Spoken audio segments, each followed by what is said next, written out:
میرے راستے میں سب سے بڑی رکاوٹ بننے والی میری بانجی تھی. اچھا. ہاں جی.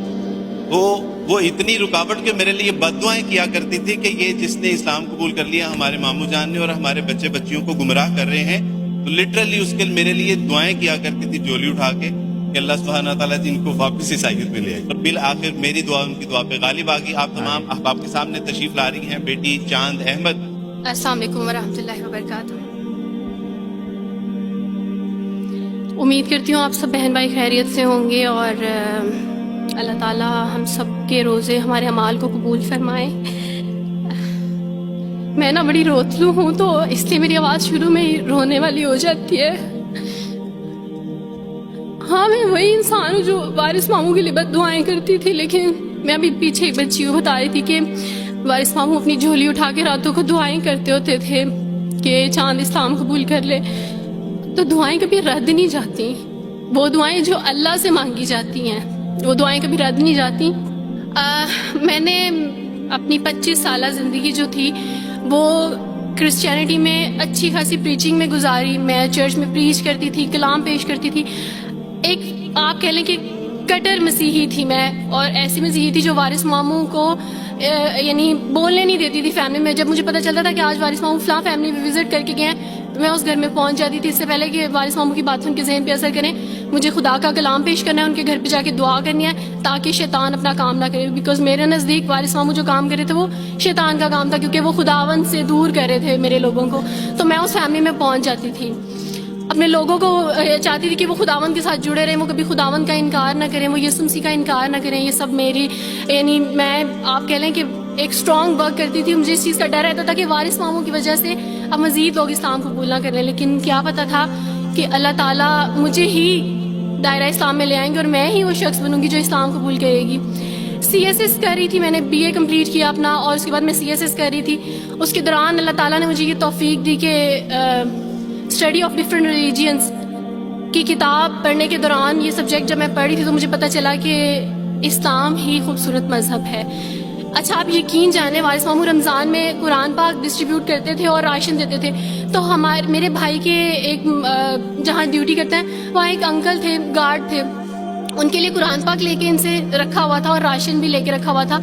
اور میں اس قرآن پاک کو نا چھپا چھپا کے اپنی سیف میں رکھتی تھی اور ڈرتی تھی کہ کسی دن میں اس کو کھول نہ لوں. اکثر ایک دو دفعہ پکڑا کہ کھول کے دیکھوں تو صحیح، کوئی نہ کوئی غلطی تو ہوگی نا اس قرآن میں بھی، یہ تو بڑی باتیں کرتے ہیں بائبل کے بارے میں، کچھ نہ کچھ تو ہوگا. لیکن اب یقین جانے ایک ڈر تھا کہ جس دن میں اس قرآن کو پڑھا میں اس قرآن کو اپنا دل دے بیٹھوں گی.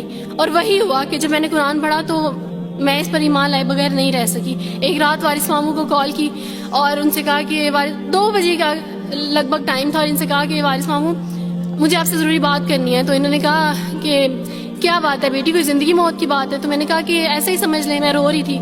تو انہوں نے کہا کہ سب خیریت ہے. تو میں نے ان سے کہا کہ بس بغیر کچھ کہے آپ مجھے کلمہ پڑھا دیں وارث ماموں. اور وارث ماموں اور میں بالکل خاموش تھے. یعنی وارث ماموں کہتے ہیں کہ اس وقت مجھے لگا کہ جیسے میرا دل پھٹ جائے گا. مجھے یقین نہیں آ رہا تھا اپنے کانوں پہ کہ وہ جو سب سے بڑی رکاوٹ تھی وہ مجھے خود کہہ گیا کہ مجھے کلمہ پڑھا دیں. اور میں نے ان سے 5 منٹ کا یعنی اسپیس لی کال پہ، اور 5 منٹ میں نے دعا کی.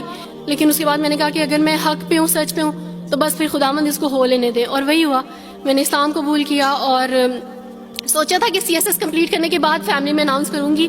لیکن اللہ تعالیٰ نے کچھ اور منصوبے بنائے ہوتے ہیں، انسان کے کچھ اور منصوبے ہوتے ہیں. آپ یقین جانے میری فیملی کو جلدی پتہ چل گیا. ایک رات میرے بابا نے وارث ماموں کو گھر بلایا اور ان سے کہا کہ ہم چاند کی شادی کرنا چاہتے ہیں، آپ اس سے پوچھ دیں کہ اگر کسی کو پسند کرتے ہیں تو ہم اس کی شادی اس سے کر دیں، ہم جو ہے نا وہ اس کی مرضی کے خلاف نہیں جائیں گے. تو میں نے ان سے کہا کہ آپ ایسا نہیں کر پائیں گے. انہوں نے کہا کہ نہیں ہم کر سکتے ہیں.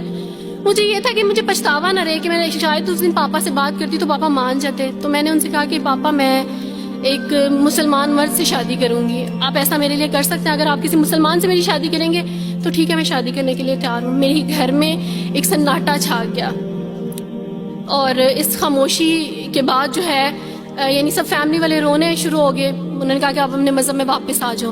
لیکن یہ ہے کہ میں دین اسلام قبول کر چکی تھی. آپ یقین جانے جس طرح لوگ مختلف ہیں اسی طرح ان کے مسائل بھی مختلف ہیں. مجھے مینٹلی بے انتہا ٹارچر کیا گیا. مینٹلی مجھے یعنی اس چیز کا احساس دلوایا گیا کہ ماما پاپا روتے ہیں. میرے پاپا نے آپ یقین جانے خود کو پھانسی لگانے کی کوشش کی میری آنکھوں کے سامنے. میری ماما نے خود پہ پیٹرول ڈال دیا اور خود کو جلانے کی کوشش کی میری آنکھوں کے سامنے. اور میں اپنے روم میں بیٹھی یہ کہتی تھی کہ اللہ اگر میں حق پہ ہوں نا تو میری فیملی کو کچھ نہیں ہونا چاہیے. پھر بہرحال مجھے میری فیملی سے نکال دیا گیا یہ اس ڈر سے کہ میری وجہ سے دوسرے بہن بھائی بھی اس راہ پہ نہ چلے جائیں. اور وارث ماموں کو بلا کے مجھے گھر بھیج دیا گیا, ان کے گھر بھیج دیا گیا. جب میں گھر سے آ رہی تھی تو وارث ماموں نے کہا کہ بیٹی اگر آپ کا کوئی سامان ہے تو آپ لے لیں. تو میں نے ان سے کہا کہ اس گھر سے صرف ایک ہی چیز میرے ساتھ جا رہی ہے اور وہ ہے میرا نام جو ماما پاپا نے مجھے دیا تھا. میں چاند رات پہ پیدا ہوئی تھی اس لیے انہوں نے میرا نام چندہ رکھا تھا, بس وہ نام لے کے آئی. آپ یقین کریں ہمیں کہا جاتا ہے جبرن اسلام قبول کیا جاتا ہے. اسلام قبول کرنے کے بعد وہ جبر کیا جاتا ہے کہ آپ سوچ بھی نہیں سکتے. آپ کو اپنے ماں باپ سے ہی ملنے نہیں دیا جاتا, آپ کو اپنے ہی چھوٹے بہن بھائیوں کے پاس نہیں جانے دیا جاتا. آپ ہاسپٹل میں تھی ڈیلیوری کے ٹائم. آپ یقین جانے میرے پاس کوئی بھی نہیں تھا جو مجھے بیڈ سے اٹھا کے بٹھا سکتا. ایسے موقع پہ مجھے اپنے اپنوں کی ضرورت تھی, لیکن میرے اپنوں کے جبر نے میری ماما کو مجھ سے دور رکھا, میرے بہن بھائیوں کو. میرے کرسچن کولیگس نے ہی میری فیملی کو پریشرائز کیا کہ اس کو فیملی سے نکال دیں, کیونکہ اگر آپ اس کو ملیں گے تو مزید لوگ بھی عبد الوارث کی طرح چندہ کی طرح اسلام قبول کریں گے. میں نا ہاسپٹل میں لوگوں سے کہتی تھی کہ مجھے بیڈ سے اٹھا کے بٹھا دیں, سیزیرین کے بعد میں اٹھ نہیں سکتی, میرا بیبی رو رہا ہے, کوئی مجھے بیبی پکڑا سکتا ہے. آئیڈیا ہی نہیں تھا ہاسپٹل میں کیا کیا لے کے جاتے ہیں. میرے پاس ایک ایسا دوپٹہ نہیں تھا جو میں چینج کر سکتی. ایسے موقعوں پہ آپ یقین جانے آزمائش اور جبر اسلام قبول کرنے کے بعد ملتا ہے. مجھے آپ سب سے توقع ہے, آپ سب اسلامک اداروں سے توقع ہے کہ اب آپ ہمارے لیے سٹیپ لیں. ہمارے اپنوں نے تو ہمیں چھوڑ دیا, انہوں نے جو ہمارے ساتھ جبر کیا اس جبر کے بدلے آپ ہمارے ساتھ نیکی کریں. اب آپ کیا سٹیپ لیتے ہیں نیو مسلمز کے لیے جن پر یہ الزام لگایا جاتا ہے کہ ان پہ جبر کیا جا رہا ہے. ہم پہ جبر نہیں, ہم پہ جبر اسلام قبول کروانے والوں نے نہیں کیا, بلکہ جن کے گھروں سے ہم آئے تھے اسلام قبول کرنے کے بعد جبر تو ان کی طرف سے تھا. کبھی اکٹھے بیٹھ کے روئیں گے. جب گھر میں بتایا تھا کہ اس نے اسلام قبول کر لیا تو ایک سناٹا چھا گیا, اور وہ ایسا سناٹا تھا کہ جس کی چیخیں آج تک سنائی دے رہی. ماں ملنے کے لیے تیار نہیں ہے, باپ ملنے کے لیے تیار نہیں, بھائی ملنے کے لیے تیار نہیں ہے, خاندان نے بائیکاٹ کر دیا. کوئی بات نہیں, وہ بچے یہ سارے آپ کے بہن بھائی بیٹھے ہوئے ہیں. اللہ سبحانہ و تعالیٰ نے ہم سے ہمارے ناقص بہن بھائی لے لیے, لیکن الحمدللہ امت مسلمہ کے بہترین بہن بھائی ہمیں عطا فرما دی. اس میں ہمیں اللہ کا شکر ادا کرنا ہے. الحمدللہ.